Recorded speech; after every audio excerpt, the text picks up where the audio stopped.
sorry, this is going to be kind of a hasty video, but I did promise something, and this is the project that I was talking about. So we're going to be making something about like this. Let's see if that's going to come out good. Yeah. Okay, that's good. Okay, so the project that we're going to be working on today, something like this. This is a, I believe, 14 gauge silver ring that has a brushed finish to it. It's been polished on the inside just for comfort, but these are really simple rings to make. They're very convenient for just practicing, you know, your basic soldering and stuff like that. So without further ado, let's get started. Alright, so the tools that we're going to need today is, as you can see I've got laid out here, we're going to need a saw, we're going to need a pair of nippers, a pair of forming pliers, a ruler, some kind of file. Any file will work. This is just my favorite bastard file, and then a ring mandrel. And you may need a ring gauge if you don't know what ring size you are. But you can always just get, like, if you don't have one, they're really cheap. In fact, they look like this. They're really cheap. I think this was like $5 on Amazon or something like that. And if you really, really don't want to get one, you could go to any jewelry store, and they will probably size you. I can't say for free. I don't know. Never been to a jewelry store like that. But, yeah, you can grab one of these. So, the first thing we're going to do is take our piece of copper. That was silver. We're going to use copper. But we're going to take our piece of copper and figure out how wide we want our ring to be, right? So, take your ruler, lay it against your finger, and then figure out about how wide you want it to be. For me, about 1 millimeter works really well, but maybe if your fingers are shorter, because my hands are pretty big, they might be a little bit shorter than that. Or you might want a little bit shorter than that. But either way, for me, I'm going to use about 1 centimeter.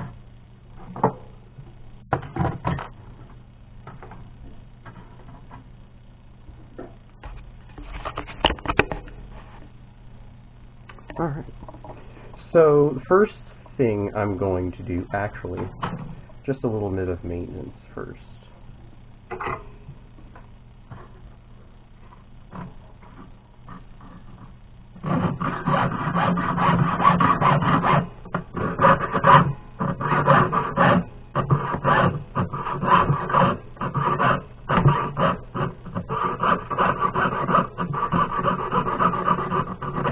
There we go. That'll just make life a little bit easier.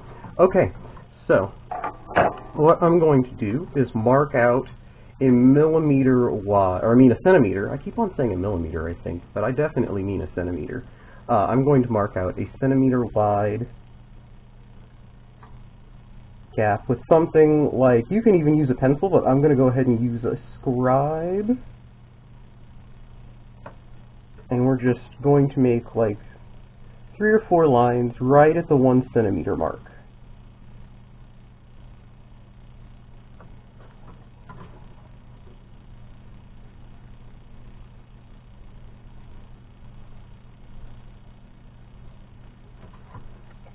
And then you take the handy guide that I'm going to attach in PDF format to this video somehow, which looks like this. Right, and I have to figure out how to calibrate it so that when you print it out, it actually comes out the right size. But the idea is basically that each of these graduations is a 0.5 millimeter, as it says right here. So you may be able to calibrate it off of that. That's going to be, I think, your best bet. But so you take your piece, and I'm pretty sure this is, no, it's got to be an 18 gauge. So I'm going to line it up next to start. I gotta use it upside down because I'm left-handed. You line it up next to the start, and then with your scribe, mark out, I'm going to mark out an 8. And we're going to see if this is the right size. But essentially, you just want to find the one that corresponds to the thickness of your metal. As you can see, there's a gauge indication underneath each one of them.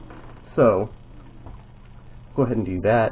Now that we've got it marked out, I like to go ahead and make a solid line just by lining up all of the points with your ruler or right outside of them. And if you use 3, that way you know that the outside 2 are, that you did the outside 2 right.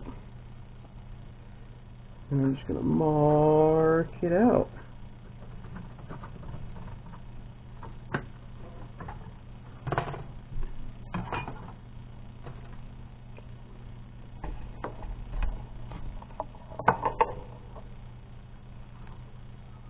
And there's my scribe line for that. So I'm going to measure just like, there we go. Yeah, I'm going to measure just like how far away from the edge this line is and just use that as a reference point.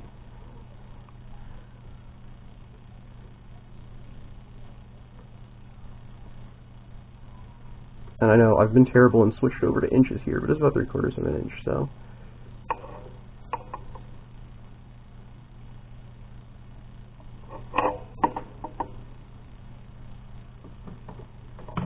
Alright, and same thing over here. Just use our ruler to make sure that line comes out nice and straight. And that's just going to help us cut a straighter line. Alright, but it doesn't have to be perfectly straight. We're going to file it later to kind of even things out. So, now we're going to grab our saw. And I think I might have to back you up just a little bit for this. Actually, I won't. That's amazing.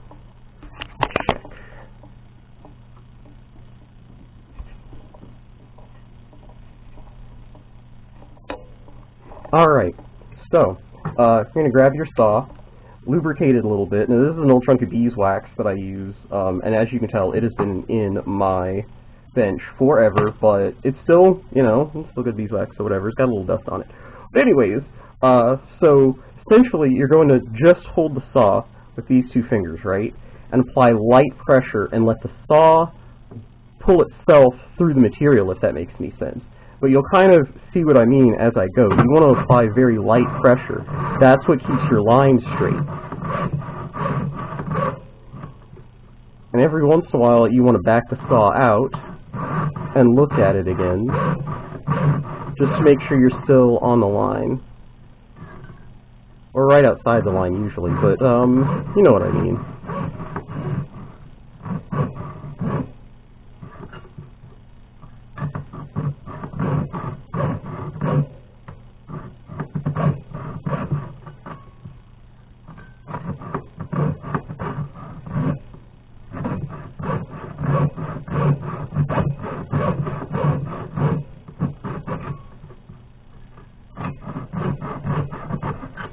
And my line came out a little bit crooked there, but that is okay, because we can fix that afterwards. And now we're going to do the same thing along this line.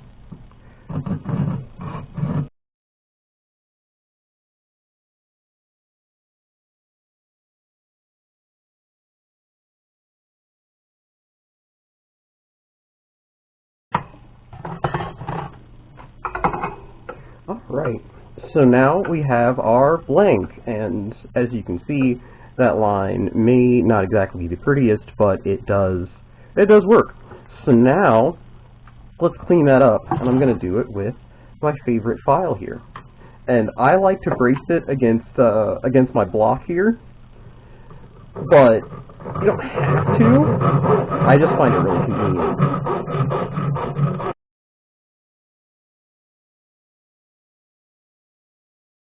That's even enough. And give it a little deburr. Not super aggressive though, because we're going to deburr later.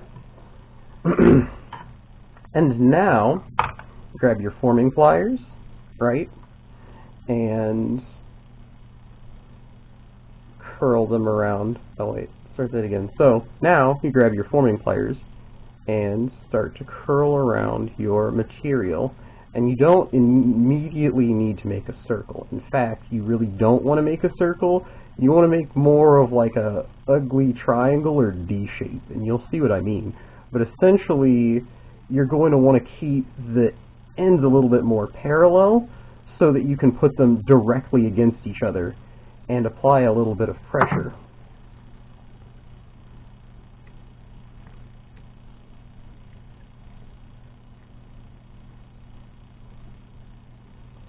And so what you want to do is get them lined up like this, right? Something like that. But if you notice, and I don't know how well the camera will focus on this, there you go, it looks pretty okay. But if you notice, there is a little gap right here. And that will make soldering it much more difficult, especially on a thin sheet of metal like this. So we're actually going to want to open that up a little bit. We're going to take a really sharp file, a jeweler's file, like this, right? And just carefully work that down.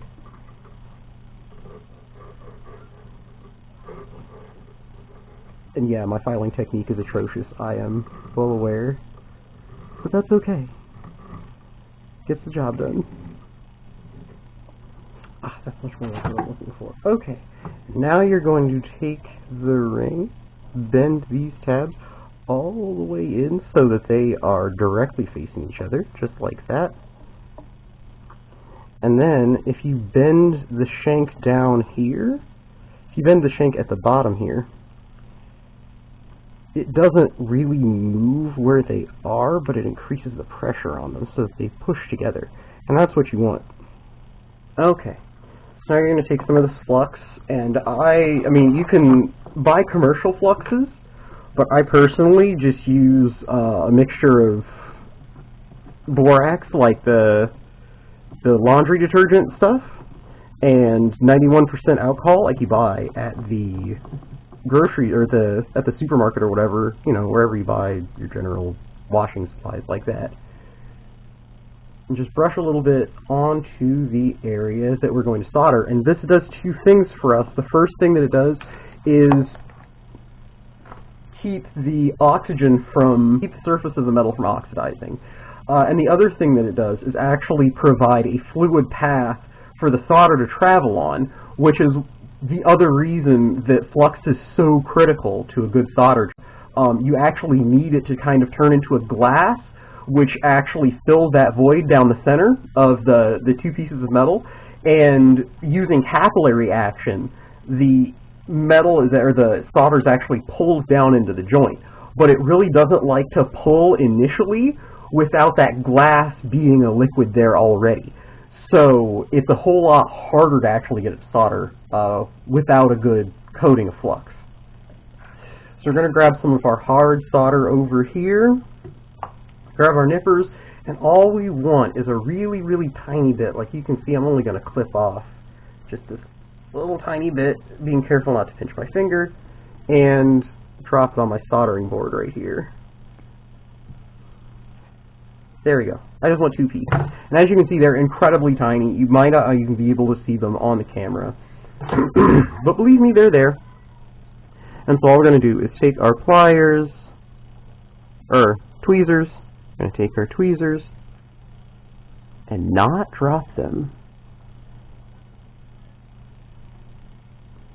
And just set the solder directly over top the joint. And as you can see, I have a little bit of a tremor, but it works. There we go. You gotta be really, really careful. And now you grab your torch. Now you can use this kind of torch right here. This is a super cheap one, but I don't have any gas for this one. So I'm going to go ahead and use my regular torch. But you can use this, just you have to be a little bit, or a whole lot more careful how you use your flame, because this is going to give you, you know, a single flame for any project. And you can do a lot with it, but you have to be really careful about how you heat your projects, because it's just a lot of heat, you know. But they're pretty nice for thicker stuff than this, definitely. But they'll work on thinner stuff too. You just have to, like I said, you have to be careful. Sometimes, you know, do little things like heat the board around the piece to get it to solder and things like that. Just little tricks. But if you can, use one of these. These Smithy torches are great. get the brand name ones, save your money on the cheaper ones. I found that out the hard way. They are very sketch, and sometimes the seals are really sketch. So just save yourself the time, get a smithy. But these are a great torch, absolutely fantastic. This is what I use professionally, and I had to get one as a hobbyist because they're just that good. So yeah, definitely check them out. Not sponsored by them, of course. I'm not sponsored by Smithy, but if anyone at Smithy wanted to sponsor me, no, I'm kidding. This is like my first video. Alright, we're going to get really nice and close in, and hopefully you'll be able to see exactly what I'm doing, but let me make room for my arm. Let me see how this is going to work. Okay. Yeah, we can do that. Alright, so we're about to crack on the flame, and for this temperature stuff, you really don't need goggles, but so that the camera can see the flame and not just an incredibly bright fireball, I'm going to go ahead and put some safety goggles on you guys.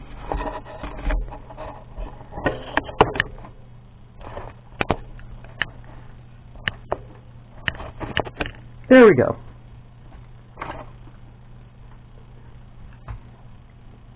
Now we're going to light our torch.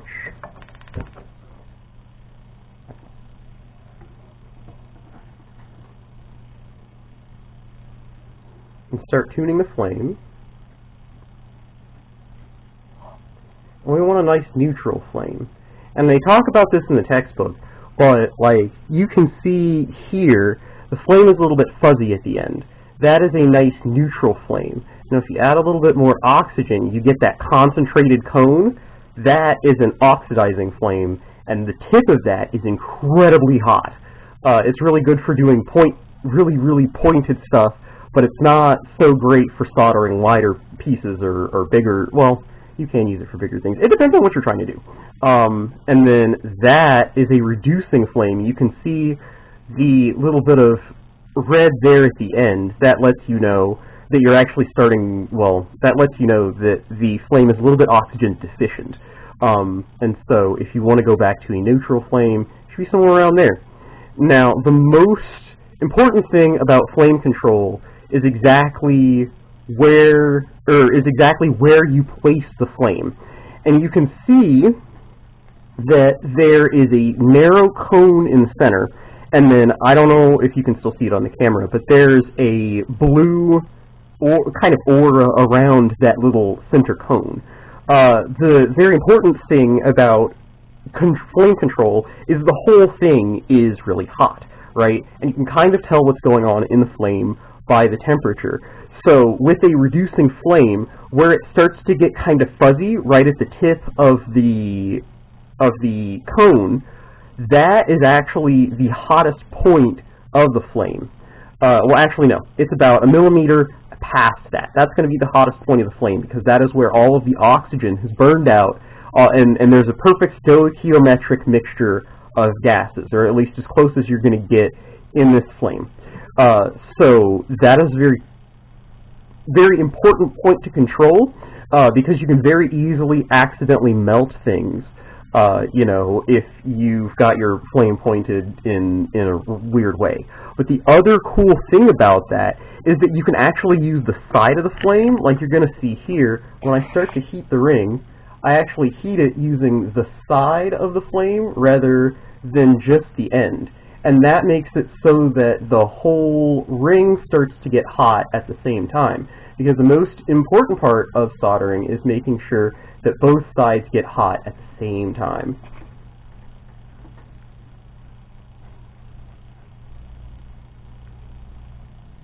Because solder always wants to travel where it's hottest. Alright, now that we've got everything kind of baked on, we're going to give it a little bit more gas.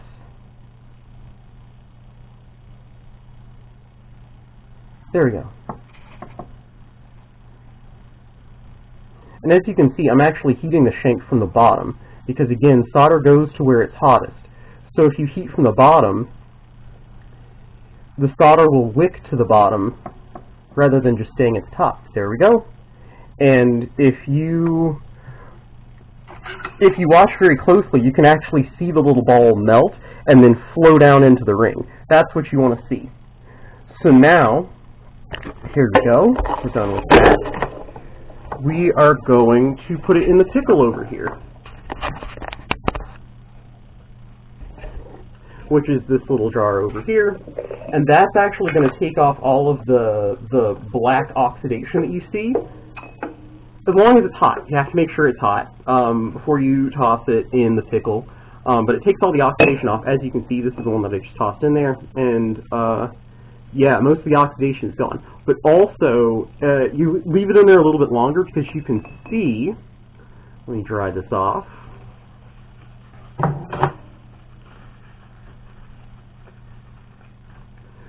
Right there is some glass on there, which is actually the borax. But as you can see, yay, we soldered the joint that went all the way through to the bottom. So that worked out really well. Now we're just going to toss this in the tickle for, I mean, mine's unheated, so it's probably going to take about a half an hour, but if yours is heated, it could take 5-10 minutes maybe to dissolve this borax glass off, and then we will look at how to shape and finish. We're back. We're back. A lot of the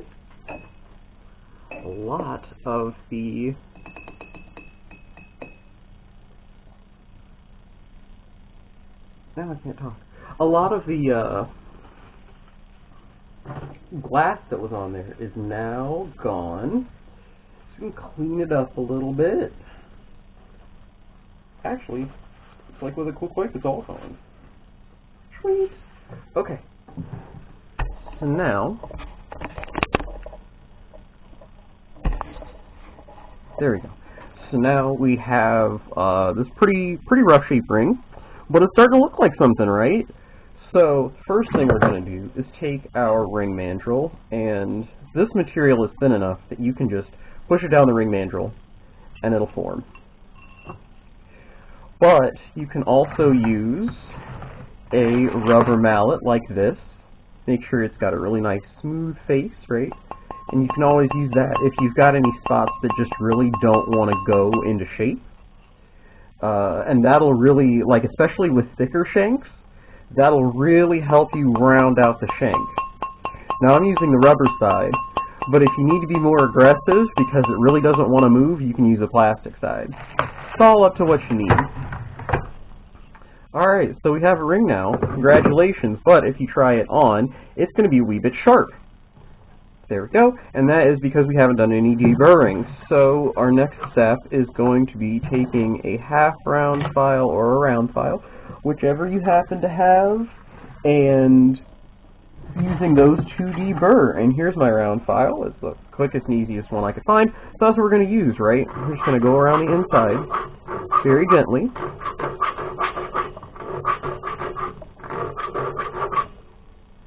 Actually, no. That's the wrong order of things. Okay, so what we actually need to do is file the outside so they're flat. So this is actually the side that I cut.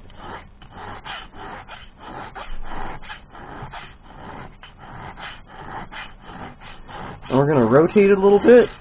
And as we rotate, you can, I don't know if you can see the shiny bits, but you can look at the ring side on directly at a light, and you should be able to see the points that you're sanding getting brighter. And then anything that's dark, you just keep sanding until all that's gone. Or filing. I mean filing. You just keep filing until all that's gone.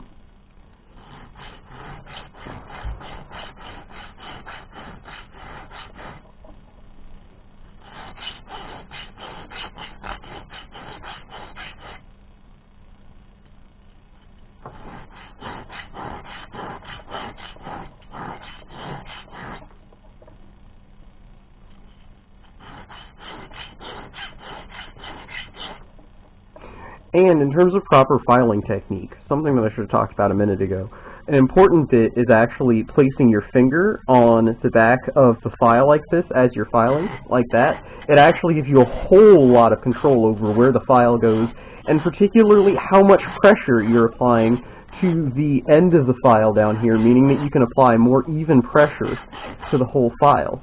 And now that we've got the sides done, we're actually going to take care of the solder joint here. Because it's kind of hard to see, but if you touch it, you'll be able to feel that the solder has left this joint a little bit, like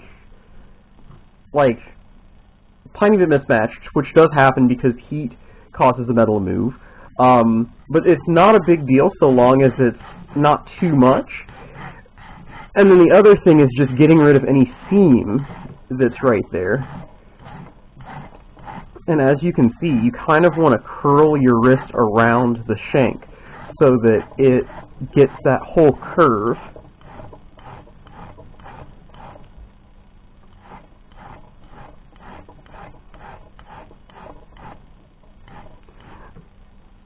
And now you can take your round file again and just dress down this solder joint on the inside so that it's comfortable. And now is the perfect time to deburr the edges. And as you can see, I'm using pretty light pressure, and I'm just going around the edge, making sure that there's no sharp bit there.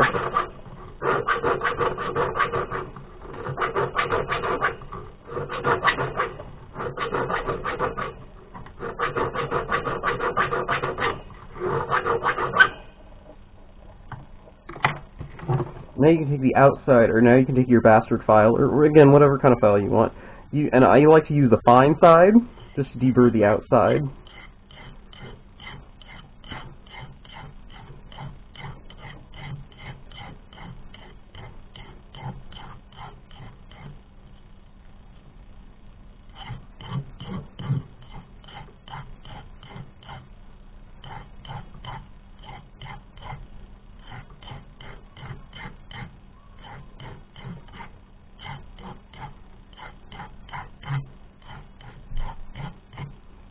Alright, and there you go. So now you have a basic ring shank, and like I said, these are great. You know, this is a great stopping point if you're just practicing making rings, because it's comfortable to wear and doesn't scratch up your finger. In fact, my former jewelry making instructor, the one that kind of taught me out of college, not kind of, the one that taught me out of college, said that, or went to an art show every year called the Yuma Art Symposium. Well, I don't know if it's really an art show, but whatever. And apparently every year they have a contest to make these. Whoever can make them the fastest.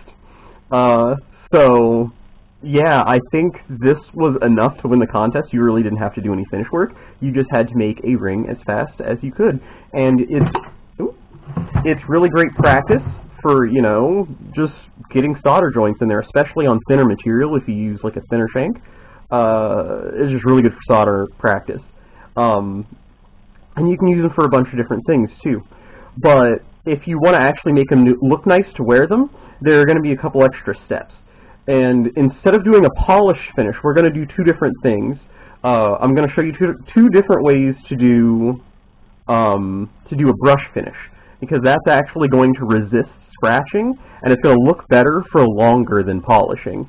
Polishing is great and all. In fact, if you can, polish the inside because it makes it really nice and comfortable.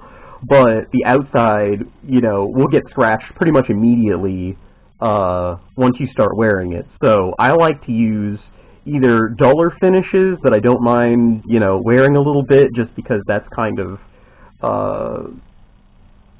that's really kind of part of some of the pieces that I make is letting them wear and looking a little bit aged.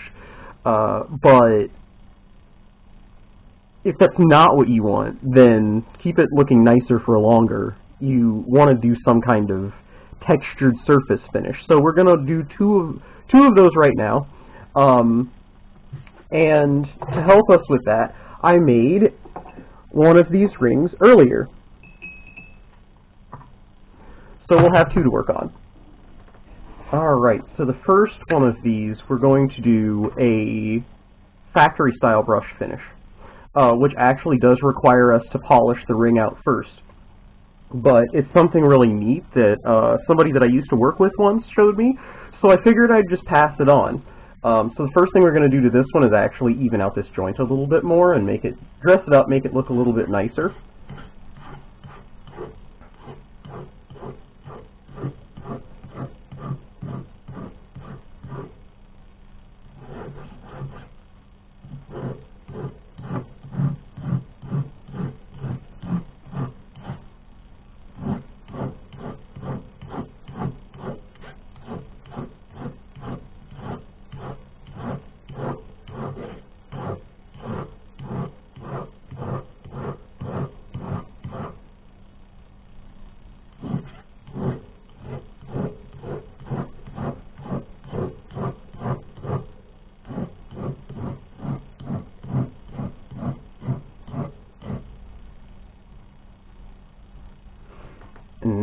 that we've got that dressed up and looking a little bit better,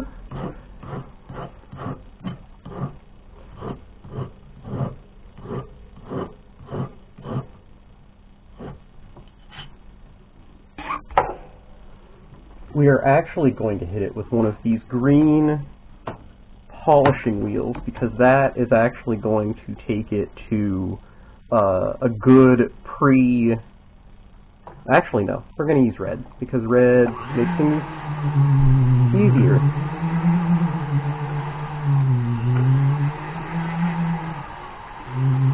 And this is the stage where having a flex shaft really comes in handy, but it isn't entirely necessary. There are a couple of different ways that you can do this. Well, you'll see the other way. No, I shouldn't go into that yet.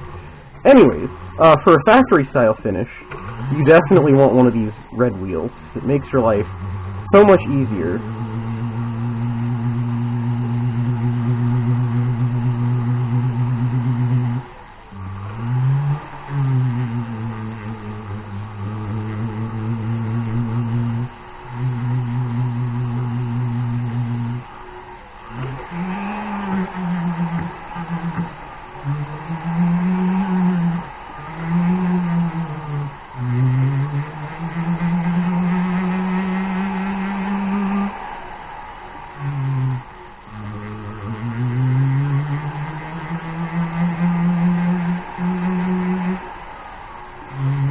And you can see, when I polish with the flex shaft, always keep the bit moving, otherwise you'll end up with little grooves, and you want to keep it moving relatively fast, because otherwise, again, you can end up with these little grooves and it ends up making your whole piece look terrible.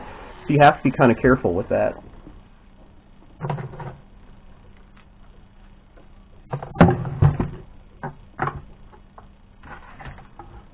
Alright, now we're going to switch over to a polishing wheel. Kind of clapped out one, but you know, it works.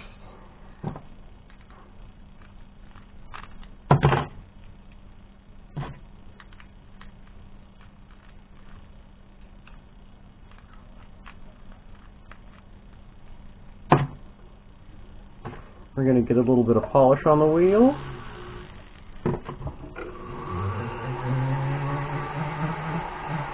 And polish it out. And it really, really, really helps if you hold the polishing wheel slightly sideways. I mean, it helps immensely in trying to get something like this cleaned up.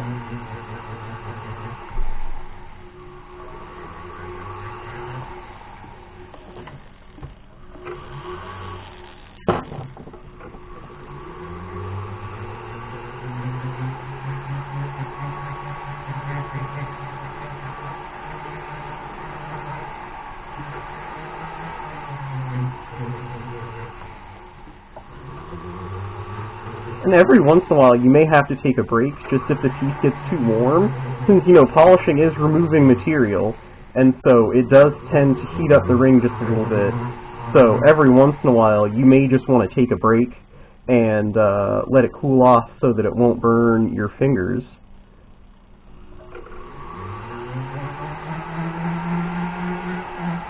But especially with a thinner piece like this, it really shouldn't take that long. But it also doesn't take very long to get hot.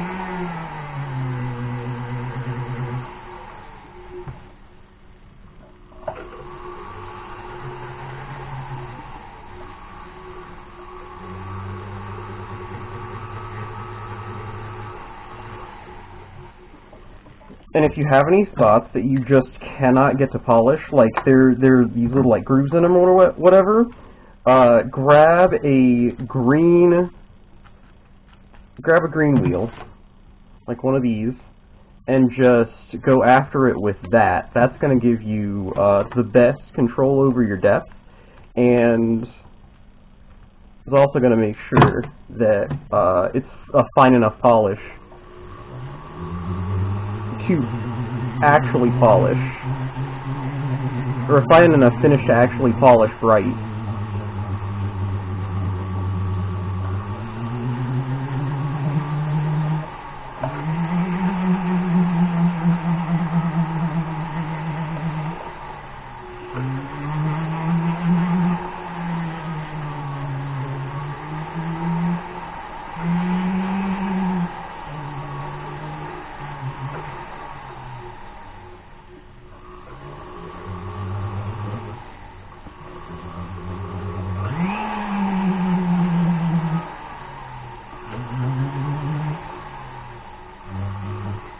There we go. Much better. And then you can go back in with your polishing wheel and finish the job.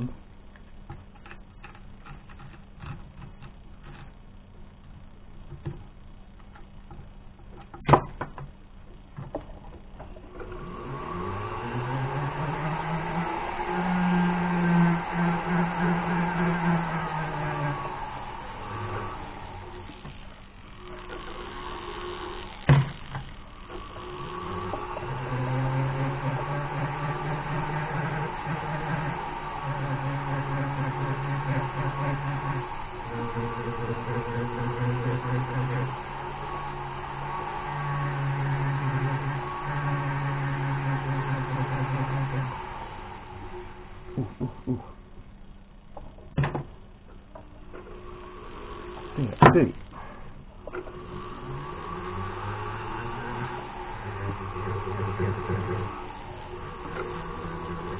Also, you should never wear gloves doing something like this. Your fingers will eventually get used to the heat, but